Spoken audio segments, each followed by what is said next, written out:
The partial differential equations that prescribe the temperature distribution in internal flow problems are really not that easy to solve.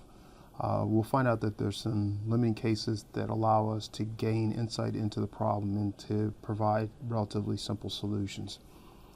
From a heat transfer perspective, the thing that we're most interested in is getting the Nusselt number. So when we look at internal flow problems, and really in general for convection type problems, the key and the goal is to identify what the Nusselt number is. We know that the Nusselt number is the heat transfer coefficient times the characteristic length scale divided by the thermal conductivity, and in this case it's the thermal conductivity of the fluid. So it looks like the BO number, but the difference is the BO number is in terms of the thermal conductivity of the solid, whereas this is in terms of the thermal conductivity of the fluid. For internal flow problems, the Nusselt number is typically characterized in terms of the diameter, or something called the hydraulic diameter, which we'll talk about in later discussions. The idea is that once we understand what the Nusselt number is, then we know what the heat transfer coefficient is. Given that, then we can find H as K over D times the Nusselt number.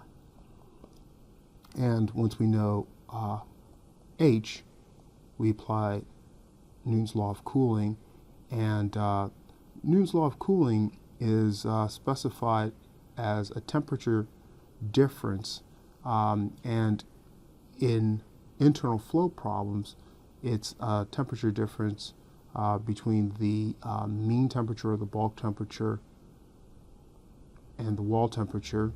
In external flow problems, it's a temperature difference between the wall, for example, and T infinity.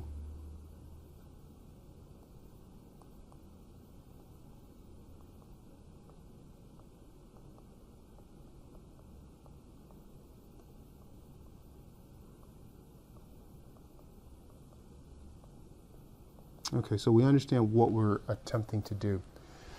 So we know that fundamentally the heat transfer rate or the heat flux is dependent on the temperature gradient. And so it's this idea that we need to be able to go from gradient-based description, and so I'm going to say minus k dt dr,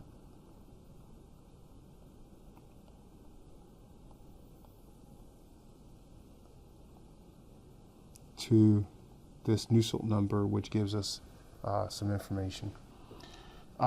So a lot of problems, we are actually going to be interested in how the bulk or mean temperature evolves. So what I'm showing on the left is really a description to get us going in terms of understanding the mean temperature and understanding where it fits relative to the problems of interest. So really then, to find what the temperature gradient or the axial temperature growth is, we use many of the same analyses that we've done before in terms of this sort of centerline temperature evolution. So this is the basic relationship they gave us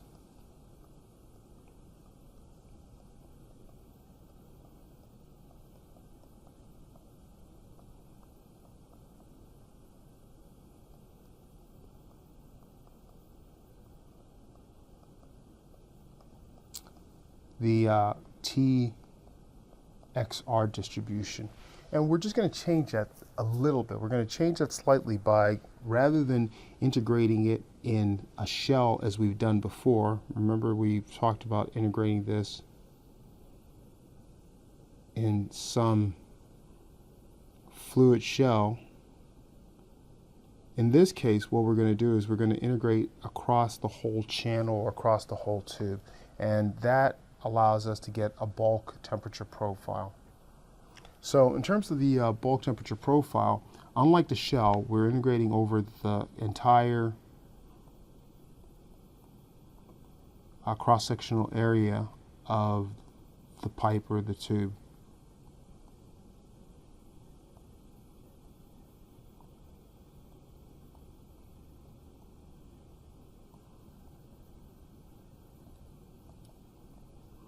And so it's a simple enthalpy out, enthalpy in, enthalpy out, heat transferred in type relationship. I'm going to sketch it here again. So we have on the perimeter, so we have, imagine a control volume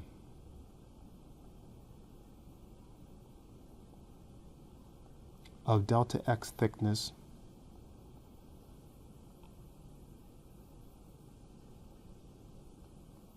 and of course this is a pipe of radius R.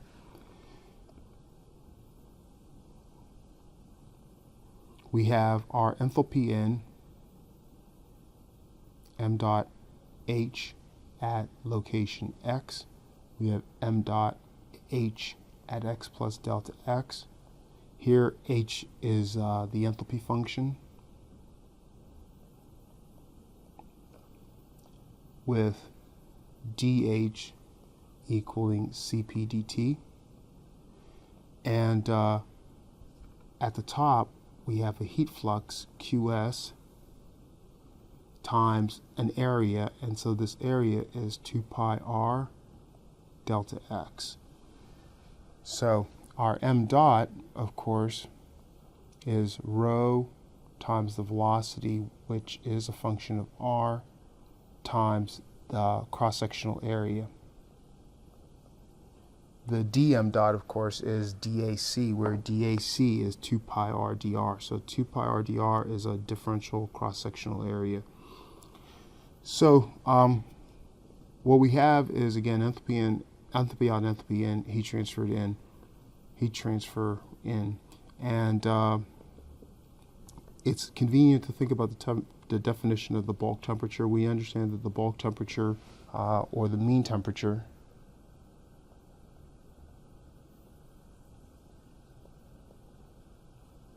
is not an area average temperature, but it's weighted by the velocities. Said differently,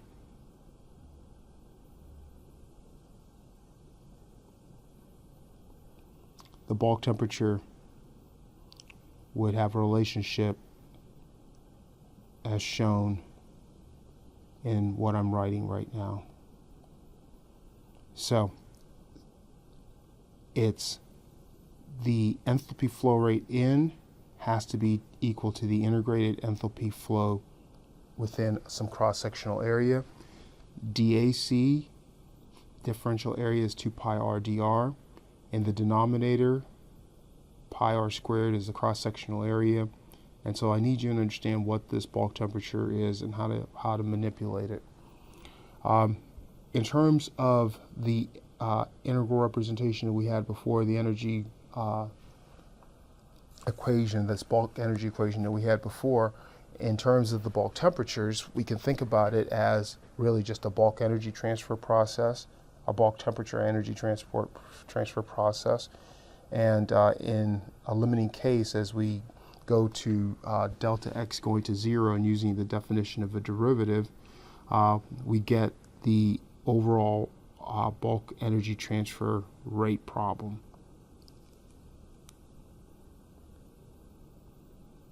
So I'm going to summarize this as follows.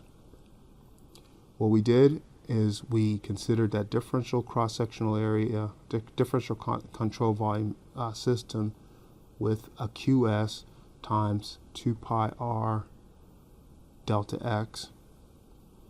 We looked at transfers in and out,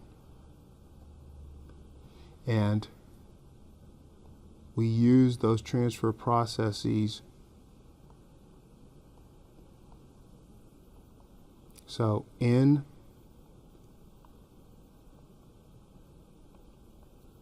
has the terms that I'm showing right here, 2 pi r delta x, minus out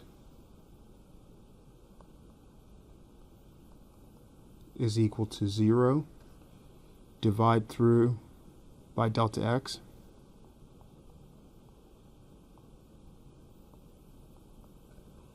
and so we have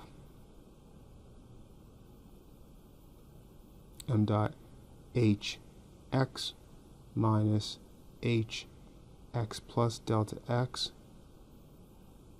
over delta x. is equal to minus Q. I've divided through by delta x, so I just get 2 pi r, and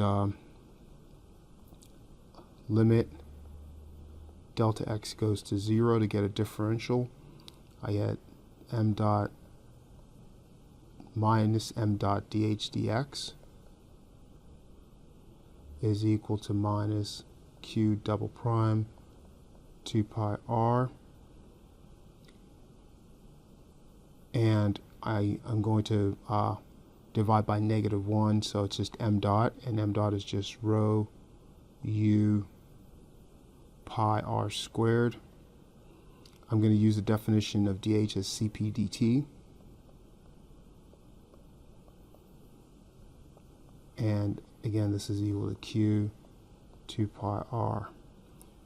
Divide by our terms rho u pi r squared Cp, and we get this dTb dx is equal to 2 q double prime over rho u CPR. So that's what we end up here. We did it for a case where q double prime was equal to a constant, and that's a reasonable process. So one of the things that you see from this is that if dTb dx is equal to a constant, Tb of x is ax plus b. That is, it's a linear profile. So it's a linear temperature profile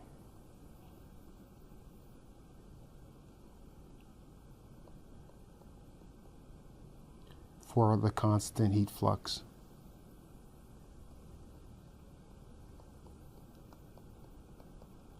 problem. And so we're going to use this. So we want to hold on to this idea that in a constant heat flux problem, we want to analyze what this means from the perspective of the heat transfer coefficient within the fluid.